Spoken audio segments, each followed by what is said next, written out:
What's going on, everybody, and welcome back to a brand new episode of the Arsenal Career Mode. This is episode number 19, and in today's episode then, as you can see, kicking the first game off, and it's a big one. It's surely the title contender for this first season. Well, you would definitely think so. The games that Chelsea have remaining, the games that we have remaining, you would think that this would be the title contender, the title decider. Now, actually, I was looking at sort of the calendars, looking at the remaining fixtures for both teams. Now, we've got some tough draws, we've got some tough fixtures coming up against some of the smaller mid-table teams that can definitely give us a run for our money, but Chelsea, they've still got to play a lot of the top six clubs, and I'm talking about Tottenham, City, maybe like Liverpool. They've still got to play some top six clubs. Well, I'll let you know, we didn't get off to the best start in this one. No, Chelsea took the lead 1-0 through none other than, personally, I think England's best right wing back / right back option, Reece James. Now, I'm a big fan of Reece James. I'm hoping to hopefully sign him one day in one of my future career mode saves. Again, it'd be unrealistic for him to come to Arsenal, so you probably won't see it happening in this save. Maybe down the future if he moves clubs from Chelsea, but again, I have got strict negotiations on. It makes it more realistic and immersive, and again, Reece James, he would just never come to Arsenal, would he? So, as you would see, there was barely any highlights of us attacking in this game, and it wasn't because we weren't attacking or the opportunities wasn't good enough. It's because we didn't actually get an attack. Now, we barely got the ball past the halfway mark, and this is what I mean between us being title contenders and us challenging for the title. Now, we can be title contenders all day long. We could say we're going to finish third and still be saying at the end of the season we contested for the league.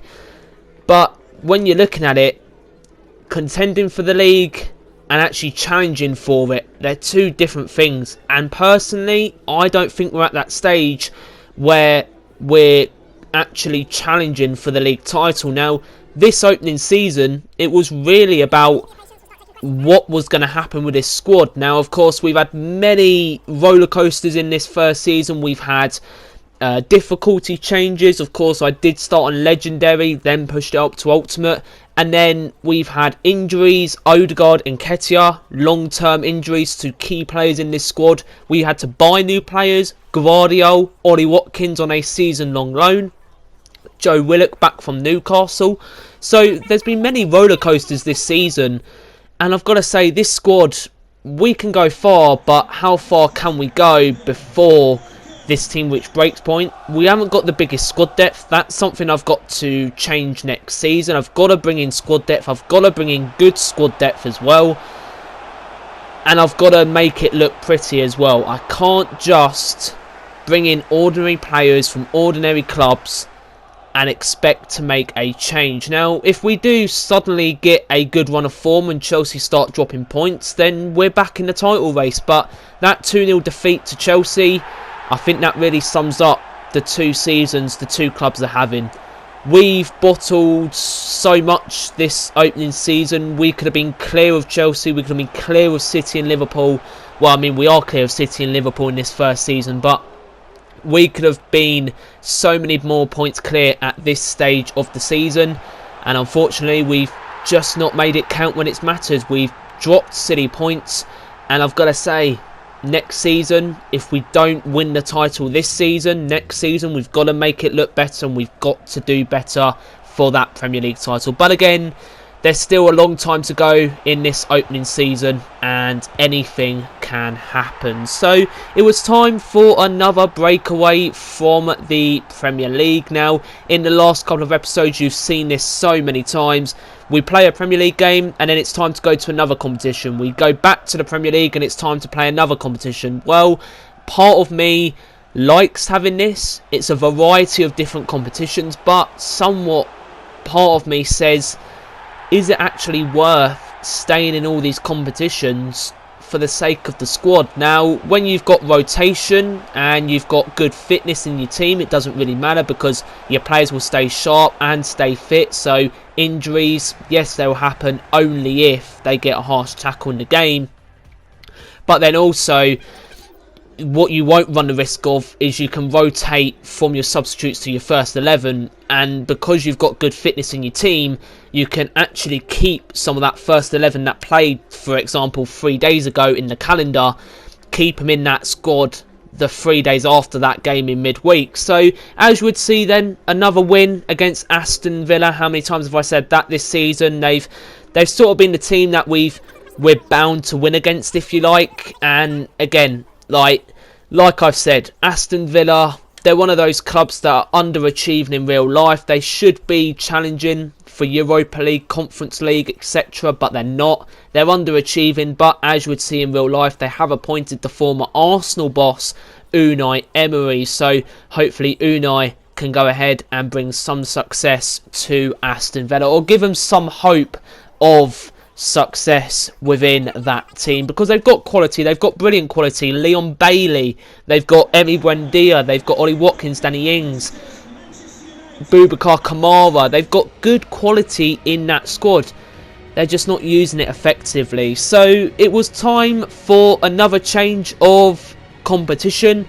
This time we're going to Europe, and I've got to say, we're going to Europe, we're playing in a Europe competition, but we're playing against an English club. Well, when you get to the latter stages of the European competitions, Champions League, Europa League, you can play anyone that you get drawn against. You can play English clubs, you can play other European clubs, like players from teams from Germany, teams from France. Doesn't really matter when you're in the knockout stages. So, as you would see then, taking on Manchester United at the Emirates. The first leg coming at home, but of course, as you know, it doesn't really matter what the result is, home or away these days in Europe, because the end result will be what the end result will be. There's no away goals, they don't help you anymore in Europe.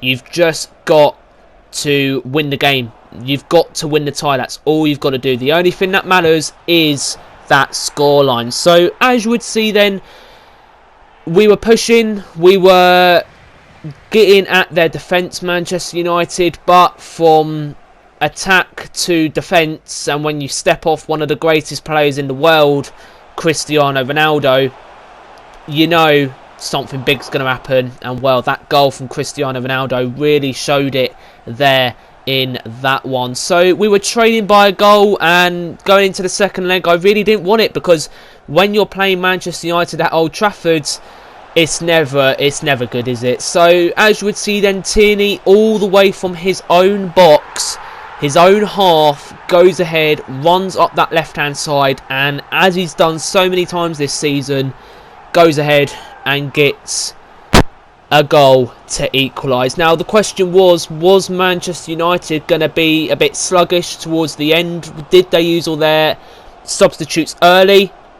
Well, in this Arsenal team, what have I learned from this first season? There's always a hero in this team. And who was the hero? Albert Sambi Lokonga. From a 1-0 loss inbound to a 2-1 victory at the Emirates, we've got 2 goals to hold on to at Old Trafford. We've got a 1-goal difference, but we know that 1-goal difference, that 2-1 narrow win, will not see us past Manchester United at Old Trafford. There's going to be goals at Old Trafford, there's going to be goals in Manchester, the atmosphere is going to be rocking, but we will see the end result. And who goes to the final, we will see as well. But guys, that will end today's episode of Career. I hope you enjoyed. If you did, please go down, like and subscribe to the channel.